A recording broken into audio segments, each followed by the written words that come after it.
নমস্কাৰ প্ৰিয় বন্ধু বান্ধৱীসকল, আপোনালোক সকলোকে মোৰ ইউটিউব চেনেললৈ স্বাগতম জনাইছোঁ। আশা কৰিছোঁ সকলো ভালে আছে আৰু মোৰো বৰ্তমান ভালেই।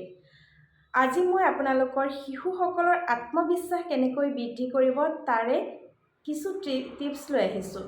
আশা কৰিছোঁ ভিডিঅ'টো চাই আপোনালোক উপকৃত হ'ব। আপোনাৰ সন্তানটিয়ে কথা ক'বলৈ মানুহৰ আগত লাজ কৰে নেকি? শ্ৰেণীকক্ষত শিক্ষক শিক্ষয়িত্ৰীসকলে সোধা কুৱেশ্যনৰ এনচাৰ দিবলৈ ভয় কৰে নেকি? কিছুমান এনেকুৱা ছাত্ৰ ছাত্ৰী থাকে যিসকলে জনা কুৱেশ্যনৰ এনচাৰটো যেতিয়া কুৱেশ্যন এটা কৰে তেতিয়া এনচাৰটো দিবলৈ ভয় কৰে। আপোনাৰ সন্তানটিও তেনেকুৱা নেকি? সৰু সৰু কথাতে হতাশ হৈ পৰে নেকি? যদি উত্তৰটো আপোনাৰ ফালৰ পৰা হয় তেন্তে আজিৰ এই ভিডিঅ'টো আপোনাৰ বাবে। আজি মই আপোনালোকক ইয়াৰ ওপৰত 7টা পেৰেণ্টিং টিপছ দিম, যাৰ জৰিয়তে আপুনি আপোনাৰ শিশুটিৰ আত্মবিশ্বাস সফল কেনেকৈ হ'ব আৰু এজন সাহসী ব্যক্তি হিচাপে আপুনি আপোনাৰ শিশুটিক গঢ়ি তুলিব পাৰিব। মনত ৰাখিব, আত্মবিশ্বাস জন্মগতভাৱে নাহে। আত্মবিশ্বাস লাহে লাহে গঢ় লৈ উঠে।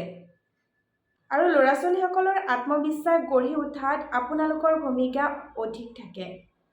তেন্তে ব'লক দেৰি নকৰি ভিডিঅ'টো আৰম্ভ কৰোঁ। ফাৰ্ষ্ট টিপছটো হৈছে শিশুসকলক প্ৰশংসা কৰক। বহুত সময়ত দেখা পোৱা যায় ল'ৰা ছোৱালীসকলক যেতিয়া 100%, 100ৰ ভিতৰত 100 মাৰ্কছ পায় তেতিয়া কয় যে বঢ়িয়া, ধুনীয়া হৈছে, তোমাৰ ৰিজাল্ট ভাল হৈছে, তুমি 100ত 100 পাইছা। কিন্তু এনেকৈ নকয় যে তুমি কষ্ট কৰি ইমানখিনি মাৰ্কছ পাই আহিছা, তুমি আৰু চেষ্টা কৰা, বহুত ভাল, বেছি ভাল হ'ব। তুমি চেষ্টা কৰিছা, তুমি বহুত চেষ্টা কৰিছা, তাৰ কাৰণে মই সুখী হৈছোঁ, মই বহুত বেছি ভাল পাইছোঁ।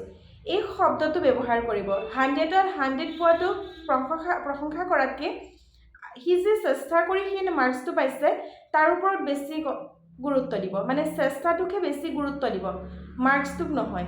যদি আপুনি মাৰ্কছটোক বেছি গুৰুত্ব দি থাকে তেতিয়া সি বুজিব যে মা পাপাসকলে মই বেছি মাৰ্কছ পালেহে গুৰুত্ব দিয়ে, মানে মাৰ্কছ পোৱাটো সি বেছি গুৰুত্ব দিব। তাৰ চেষ্টা কৰি যিটো শিকিব লাগে, চেষ্টাক গুৰুত্ব নিদি মাৰ্কছত বেছি গুৰুত্ব দিব। ল'ৰা ছোৱালীয়ে সদায় মাৰ্কছত গুৰুত্ব দিয়াতকৈ চেষ্টাত বেছি গুৰুত্ব দিব লাগে। যদি কিবা এটা বস্তু চেষ্টা কৰে 100% দিয়ে তেতিয়াহ'লে অবভিয়াছলি মাৰ্কছ আহিবই। কিন্তু চেষ্টাটো যে মেইন হয় সেই বস্তুটো ল'ৰা ছোৱালীৰ মাইণ্ডত সোমোৱাই দিব লাগে। তেতিয়া তেওঁলোকে বুজি পাব মাৰ্কছ পোৱাতকৈ চেষ্টা কৰাহে বেছি ভাল। নাম্বাৰ 2, ল'ৰা ছোৱালীক সদায় সৰু সৰু কাম কৰিবলৈ দিয়ক। সৰু সৰু কিছুমান দায়িত্ব ল'বলৈ দিয়কচোন। যেনে নিজৰ স্কুলৰ বেগটোত নিজৰ কিতাপখিনি ভৰাই লোৱা, পানী বটলটোত পানী নিজেই ভৰোৱা, নিজৰ জোতাযোৰ নিজে চাফা কৰা। এই সৰু সৰু কিছুমান কাম নিজে কৰিব পাৰে। আৰু নিজে যিখিনি ঘৰত খেলাৰ সামগ্ৰী আছে ধুনীয়াকৈ সজাই থোৱা, খেলিছে, খেলাৰ পিছত কিছুমানে য'তে ত'তে পেলাই থৈ গুচি আহে।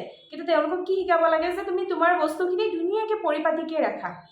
সেই সৰু সৰু যেতিয়া দায়িত্ববিলাক দিব তেহেঁতে বুজি পাব দায়িত্ব কি হয়। যেতিয়া এনেধৰণৰ সৰু সৰু কামবিলাক কৰিবলৈ দিব আৰু সিহঁতে যেতিয়া কৰিব পাৰিব তেতিয়া তেওঁলোকৰ মনত এটা বিশ্বাস জন্ম পায় যে মই এই কামটো কৰিব পাৰোঁ, ময়ো কৰিব পাৰোঁ। এই চেণ্টেন্সটো তেওঁলোকৰ মূৰত আহে, তেওঁলোকৰ মাইণ্ডত আহে। নাম্বাৰ 3, ল'ৰা ছোৱালীক সদায় ভুল কৰিব দিয়ক। ভুলে ল'ৰা ছোৱালীক শুদ্ধ কৰায়। যেতিয়া ল'ৰা ছোৱালীয়ে ভুল কৰিব তেতিয়া তেওঁলোকক গালি নাপাৰিব, তেওঁলোকক ক'ব ঠিক আছে তুমি এতিয়া ভুল কৰিলা, ইয়াৰ পৰা কি শিক্ষা পালা কোৱাচোন বেটা।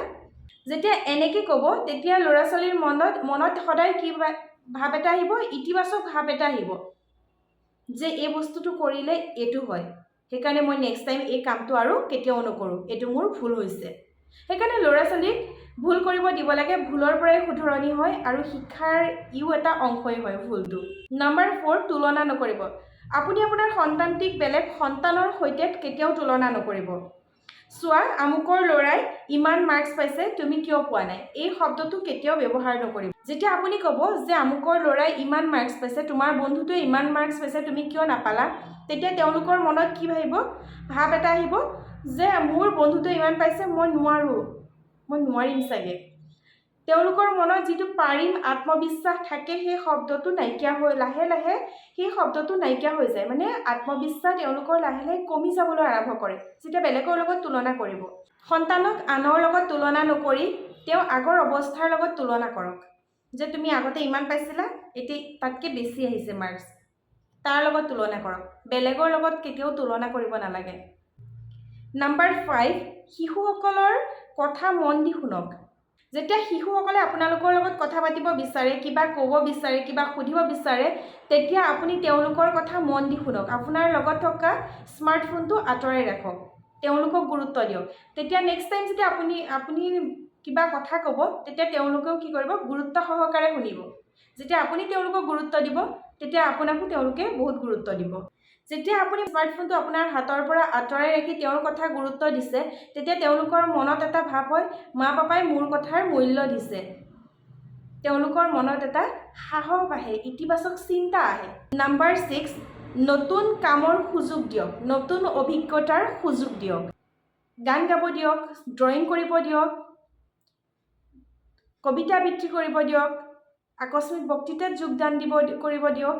এনেকুৱা ধৰণৰ কিছুমান সৰু সৰু কামত অংশগ্ৰহণ কৰিবৰ কাৰণে উৎসাহ জনাওক। প্ৰতিটো নতুন অভিজ্ঞতাই শিশুসকলক সাহসী আৰু আত্মবিশ্বাসী কৰি তোলে। সেইকাৰণে নতুন নতুন কাম কৰিবলৈ শিকাওক। বেলেগৰ লগত তুলনা নকৰি নতুন নতুন কাম কৰিবলৈ শিকাওক। আজিকালি বেলেগৰ লগত তুলনা কৰাটো বেছি হৈ গৈছে মাক দেউতাকৰ। সেইকাৰণে আপুনি আপোনাৰ সন্তানটোৰ ক্ষেত্ৰত বেলেগৰ লগত তুলনা কৰাটো বাদ দি তেওঁলোকক নতুন নতুন অভিজ্ঞতা আয়ত্ত কৰিবলৈ দিয়ক। এনেই আহি যাব, আপোনাৰ সন্তান এনেই ভাল হ'ব। নাম্বাৰ 7, আপুনি আপোনাৰ সন্তানটিক নিস্বাৰ্থভাৱে মৰম কৰক।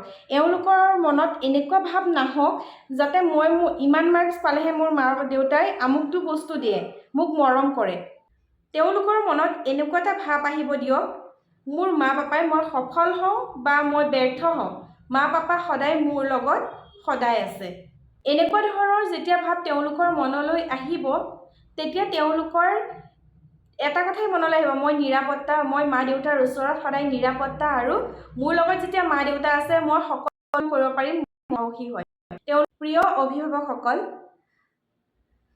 আত্মবিশ্বাস এদিনতে গঢ়ি নুঠে। ই হৈছে এটা হেবিট, অভ্যাস, লাহে লাহে গঢ়ি উঠিব। কাৰণ জন্মগতভাৱে সৃষ্টি নহয় আত্মবিশ্বাস, মনত ৰাখিব। ই লাহে লাহেহে ইম্প্ৰুভমেণ্ট আহিব। আত্মবিশ্বাস লাহে লাহে আহে, মানে কিয় জন্মগতভাৱে যিহেতু নহয়, গতিকে লাহে লাহে আপুনি যেনেকৈ শিকাব তেনেকৈ তেওঁলোকৰ আত্মবিশ্বাস আহিব। কিছুমান ল'ৰা ছোৱালীৰ একেবাৰে আত্মবিশ্বাস 0 হয়, একেবাৰে নিজৰ ওপৰত বিশ্বাসেই নাথাকে, যে মই পাৰিম জানো, মই কৰিব পাৰিম জানো, মই নোৱাৰোঁ। লাগিলে সি সেই কামটো পাৰে, কিন্তু কি হৈছে, ঘৰৰ পৰিৱেশটোৰ কাৰণে, ঘৰত নোৱাৰিবি কোৱাৰ কাৰণে ল'ৰা ছোৱালীয়ে কি হৈছে, নোৱাৰা হৈ গৈছেগৈ। মানে নিজৰ ওপৰত বিশ্বাসেই নাইকিয়া, কেনেকৈ পাৰিব? যেতিয়া বিশ্বাস শিকিব, নোৱাৰা কামটো পাৰিব। সেইকাৰণে সদায় ল'ৰা ছোৱালীক আত্মবিশ্বাস দিয়ক, পাৰিব, সদায় পজিটিভ শব্দ ক'ব। প্ৰতিদিনৰ মৰম, উৎসাহ, ধৈৰ্য আৰু সঠিক দিশ নিৰ্দেশনাৰ দ্বাৰাহে আপোনাৰ সন্তানটিৰ আত্মবিশ্বাস গঢ় লৈ উঠিব। এই যে আপোনাক ওপৰত মই 7টা টিপছ দিলোঁ, এই 7টা টিপছৰ ভিতৰত আপুনি কোনটো টিপছ ফ'ল' কৰি আছে তলত কমেণ্টত জনাব নাপাহৰিব। লগতে ভিডিঅ'টো যদি ভাল লাগিছে লাইক কৰিব, কমেণ্ট কৰিব, শ্বেয়াৰ কৰিব, লগতে চেনেলটো ছাবস্ক্ৰাইব কৰি ৰাখিব, যাতে এনেকুৱা ধৰণৰ পেৰেণ্টিংছ ভিডিঅ' মই দিয়াৰ লগে লগে আপোনাৰ ওচৰলৈ গৈ পায়। আজিলৈ আহিছোঁ, পুনৰ লগ পাম অন্য এটা ধুনীয়া ভিডিঅ'ৰ সৈতে।